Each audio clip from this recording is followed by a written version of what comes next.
Le monde des hommes était en paix. Malgré les guerres entre frères, l'homme n'est jamais rentré en guerre contre la nature. Mais en ces temps obscurs, un terrible événement va changer le fil de l'histoire. Des dragons ont envahi la Terre et détruisant tout sur leur passage. Les humains sont réduits en cendres. Seuls quelques survivants tentent d'éliminer ce fléau et s'enfuient.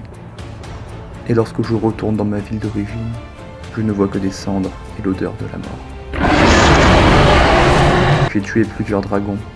Les humains m'ont nommé héros de feu et m'ont mis à la tête de la résistance que j'ai formée, les survivants du feu. Un de mes contacts m'a rapporté des informations que ces dragons ne sont pas d'origine naturelle et que c'est peut-être l'œuvre d'une creepypasta. Je n'ai jamais eu affaire à ce genre de menace. Personne ici n'en est capable. Non, pardon, supprime cette phrase. Personne ici n'est capable de se mesurer à ce danger. Mais il y a un homme qui peut peut-être nous amener à la paix. Cet homme saura nous guider. Soutenu par ses personnalités, il pourra nous sauver. Mais je vais lui envoyer un homme qui le connaît encore mieux que quiconque et en qui il aura confiance. Il s'appelle Flamplens et il nous conduira vers la vérité.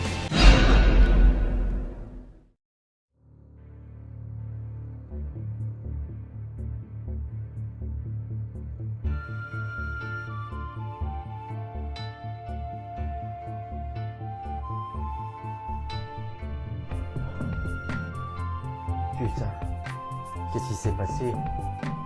Qu'est-ce que je fous ici d'ailleurs? Bienvenue à toi, Flamplens, dans l'apocalypse. Quoi? L'apocalypse. Quoi? L'apocalypse. Quoi? L'apocalypse. Ça me surprend pas. T'avais l'air surpris quand je te l'ai annoncé la première fois.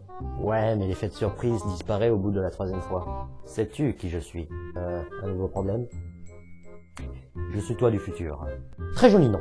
Non, sincèrement, très joli nom, hein. Bon, j'appellerai mon fils comme ça quand je serai plus âgé, hein. J'appellerai toi du futur. Salut toi du futur, comment ça va? Oh, attends, tu es moi du futur? Ouais. Mais alors, pourquoi tu es ici? Et d'ailleurs, où est Otto? Otto? Ah, ce personnage de Creepy FPS, non, mais t'inquiète pas, il va bien. Dans le dernier Creepy FPS, j'avais entendu un son de couteau. Non, c'était un son de coup bas. Putain, même dans le futur, je fais des blagues de merde à ce niveau-là. Malheureusement, on n'est pas sorti l'auberge. Bon, écoute, quelque chose s'est réveillé. Quelque chose d'horrible. Quelque chose qui a créé cet apocalypse. Cette chose, ce sont des dragons. Des dragons? Est-ce qu'il y a des licornes? Tu peux garder ton sérieux, s'il te plaît? Bon, ces dragons sont commandés par quelque chose. Quoi? Je n'ai aucune idée. Mais la résistance et moi tentons de le démasquer. Résistance commandée par Julien Ferraille. Sacré bordel. Bon bah, je vais te laisser, hein. Je te souhaite bonne chance et si un jour tu veux qu'on se fasse un petit bœuf bourguignon tous les deux au KLM comme ça, tranquille. Hop, je t'arrête là, je ne t'ai pas encore parlé de ton rôle. Mon rôle? Il semblerait que le chef des dragons soit une creepypasta. Cool. Oh mon dieu, Flamplens, un jour je vais te gifler. Ton rôle est très simple, continue tes creepy FPS et découvre quelle est la creepypasta derrière tout ce bordel. C'est un ordre de Julien Ferrari, chef de la résistance.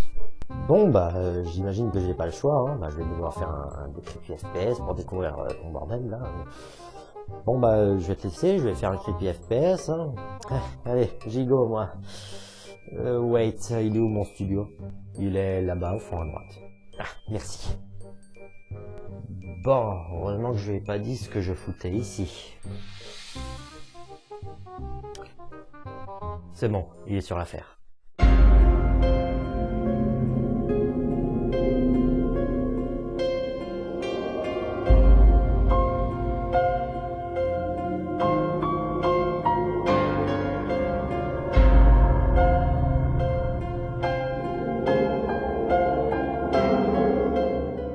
Hello tout le monde, c'est Flamplens et aujourd'hui on se retrouve pour un nouvel épisode de Creepy FPS. Et dans cet épisode, nous allons retourner en enfance, encore une fois, pour la déglinguer. Encore une fois, laissez-moi vous poser une question. Aimez-vous Mickey Mouse?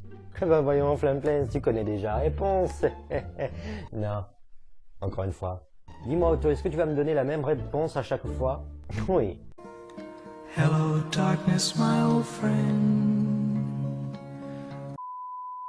Suicide Mouse, ou en français le suicide de Mickey, surnommé aussi le premier épisode de Mickey Mouse. L'histoire commence avec... je sais plus qui, je me rappelle plus comment il s'appelle. Bah, on va l'appeler Bobby, tiens. L'histoire commence avec Bobby. Putain, paye ton prénom de merde. Travaillant en tant que réalisateur chez Walt Disney. En fouillant un peu dans les archives, en se demandant comment il a pu faire pour aller dans les archives quand même, il trouva une bobine s'intitulant le premier épisode de Mickey. Par curiosité, il regarda le film. Dans ce film, il vit Mickey marcher avec une tête bizarre, comme s'il avait peur. Ce film était en noir et blanc et on ne voyait que des bâtiments, un chemin et un Mickey avec une tête bizarre. Après que Bobby ait visionné les quelques minutes du film, il décide de numériser cette cassette, enfin cette bobine.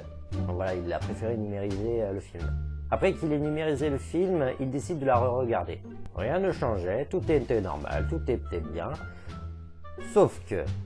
Il y a toujours un sauf que dans mes vidéos. Vous avez remarqué ça? Après quelques minutes, un écran noir surgit. Quelques minutes après l'écran noir, Mickey revient, mais avec quelque chose de très différent et de très effrayant. La même chose se produit, c'est-à-dire que le film est en noir et blanc, on voit Mickey avec une tête bizarre, sur un chemin en train de marcher, et on voit les bâtiments. Mais, quelque chose s'est rajouté. En effet, des gens sont en train de crier dans le film. C'était des cris stridents qui faisaient peur. Plus le film continuait, plus les cris étaient stridents. Et le visage effrayé de Mickey devenait un visage effrayant, voire même malsain. C'est à ce moment que votre enfance est brûlée vif. Si vous voyez ce que je veux dire. Mais si, regardez bien, le visage de Mickey ressemble étrangement à l'agression que j'ai effectuée sur un enfant. Bobby arrêta de visionner le film parce qu'il se sentait mal à l'aise. Alors il demanda à un employé de regarder le film à sa place jusqu'à la fin. Plusieurs minutes plus tard, l'employé sortit de la salle où il visionna le film. Il s'avança vers un garde et lui demanda de passer son flingue. Puis l'employé se tire une balle dans la tête. Et voilà que s'achève l'histoire de Suicide Mouse, ou le suicide de Mickey. Alors j'ai quelques questions dans ma tête. Premièrement, mais c'est des putains d'irresponsables dans cette entreprise. Quand vous êtes un garde, quand vous voyez un employé avec le regard vide, un peu comme s'il était effrayé, comme s'il voulait se suicider, qui vous demande votre arme, vous n'allez pas lui donner quand même. Salut Jean-Marc, je viens de visionner un film qui fait peur sa race, avec des cris et des morts partout. Est-ce que tu peux me donner ton flingue, s'il te plaît, pour que je vois des morts partout, s'il te plaît? Bah bien sûr, Francky, tiens, arrête de bouger s'il te plaît. Voilà, tiens, prends-le. Fais gaffe, il est un peu délicat. Si tu fais la moindre chose, la balle, elle peut partir d'un coup, comme ça. Ça va? Bon bref, malgré ça, cette creepypasta est quand même bien. L'histoire est bien et la vidéo originale est flippante. Ah oui, parce que l'original est partout sur le net maintenant. D'ailleurs, si vous voyez le film, ne le regardez pas en entier, si vous teniez à votre vie. Merci à toi Flamplace de nous rassurer. Grâce à toi, si je croise cet épisode, je paniquerai. De rien. Si tu as besoin de rien, je suis ton homme. Bon les gens, c'est la fin de la vidéo. J'espère qu'elle vous aura plu. N'hésitez pas à la liker, la commenter et à vous abonner à la chaîne. Et surtout, n'hésitez pas à partager cette vidéo à vos amis pour qu'elles la voient. Ça serait super, génial, énorme, énormissime, magnifique, super, génial. Non, j'ai déjà dit génial. Fantastique, merveilleux, je sais plus quoi dire. Et surtout, n'hésitez pas à vous abonner à la chaîne, si mes vidéos vous plaisent évidemment. Dans tous les cas, on se retrouve pour une prochaine vidéo. Ciao tout le monde!